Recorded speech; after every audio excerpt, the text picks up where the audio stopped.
पाकिस्तान जिंदाबाद। इस्लाम मरीज की ये मतलब अच्छा, मैं आपको बताया था मर्दाना ताकत के लिए, इमसाक के लिए, कुफ्तबा के लिए, ताकत के लिए, सर्दियों के लिए, वो रोगने बैजा मुरग वो बताया था। आज आपको एक दो चीजें और छोटी छोटी बताता हूँ जो रूटीन में आप करेंगे तो इंशाल्लाह आपको कोई दवाई खाने की जरूरत नहीं आएगी। इसके लिए बेहतरीन ये है, ये तिब्बे नबी सल्लल्लाहु अलैहि वसल्लम का नुस्खा है। रोजाना एक छोटा प्याज का टुकड़ा प्याज ले, दोपहर को एक पीस दरमियाने साइज का पूरा प्याज कच्चा, ये खाना कुफ्तबा के लिए बहुत बड़ी चीज है, बड़ी ताकत है। मेरे पास मरीज आते हैं, एक हफ्ता यूज करते हैं, बताते हैं कि हमें वो असर हुआ है जो दवाइयों से नहीं हुआ।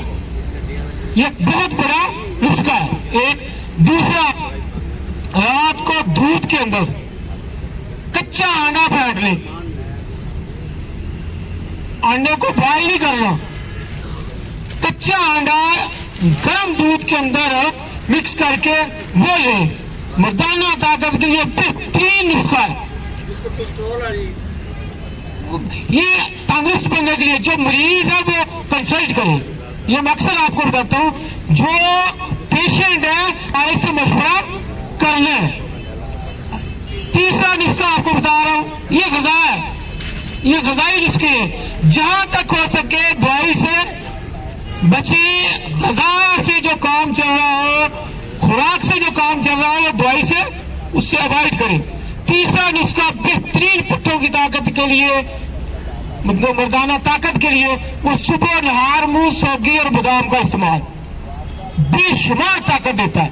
तो ये आप इस्तेमाल करें, अल्लाह के फजल से इंशाल्लाह इससे बेशुमार